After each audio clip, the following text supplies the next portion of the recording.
Hello again everybody, welcome back to Fairview and to another layout update.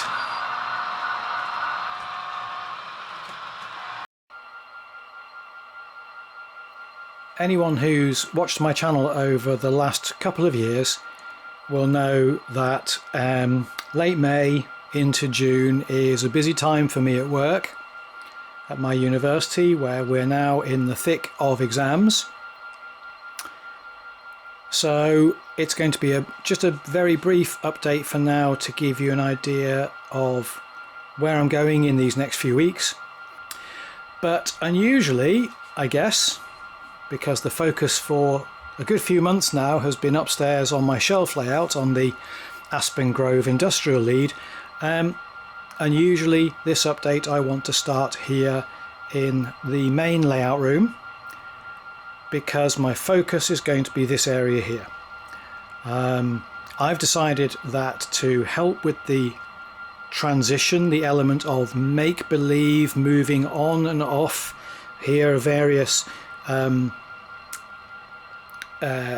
sidings that take us down into the staging below, aspects of some of these tracks doubling up for well, let's come round a second, the lead for Arcosa Lightweight here,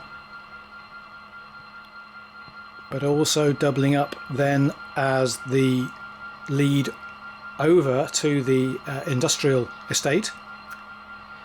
So I wanted to do something here that would just help with that sense of transition.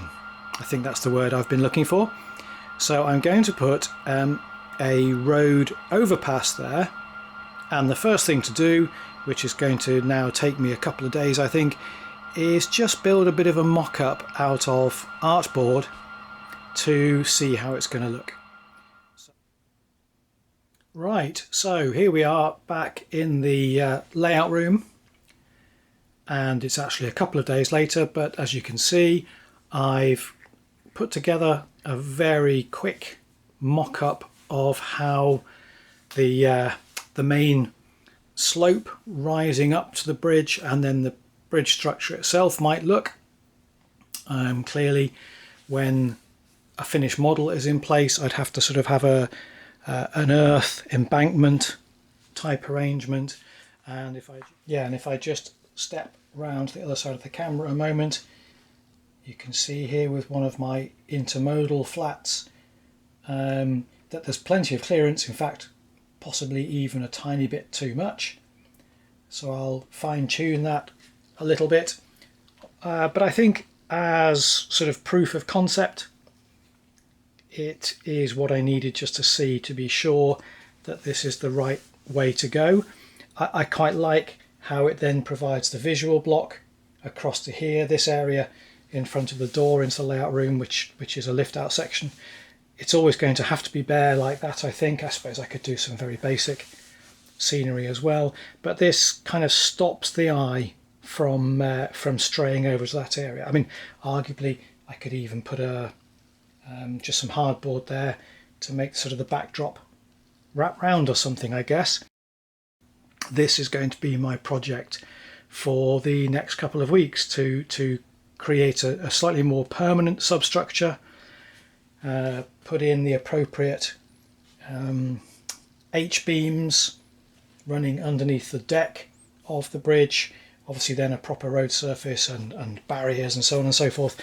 That's going to take me a little while, and then that element of also blocking in the earth banks on both sides, that's going to take me a little while. But watch this space, that's what I'm going to be working on now in the days and weeks ahead.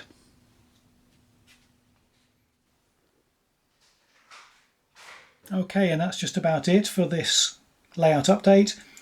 Not the most exciting update ever, I suppose. I'm sorry about that. As I say, it's just the time of year when I'm a bit more busy.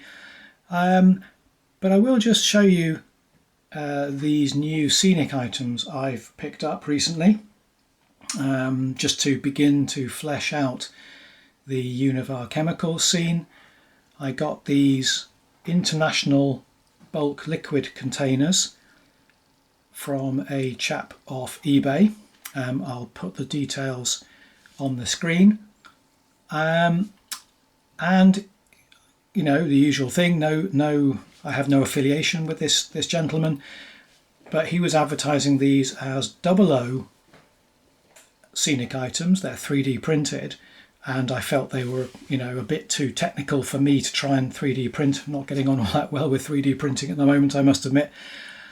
But I contacted him and asked would he be prepared to convert them from technically 1/76th scale to 1/87th as HO, and he was quite happy to do that for me. So I ordered quite a few of them. Some of them are printed to look like they're empty. Some of the others even sort of have the impression of liquid inside them. I think the hazard labels are probably UK labels, and I might do something about that eventually, change them I guess for a US style of label.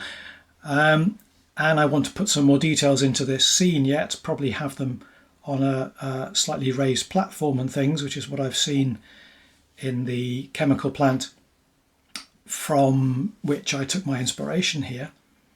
But they're really lovely little models, and they certainly enhance this scene. So again, kind of watch this space. When I've finished the highway overpass downstairs in the main railway room and I come back to Univar Chemicals, I'll be using these along with some other details just to start to really put life into the scene. So there we go, that's it. Thanks very much as always. I'll just add some shots of a bit of switching as usual, and really it just remains for me as always to say thank you very much for watching. Take care of yourselves, enjoy your model railroad hobby, and I hope to see you again soon. Bye bye for now.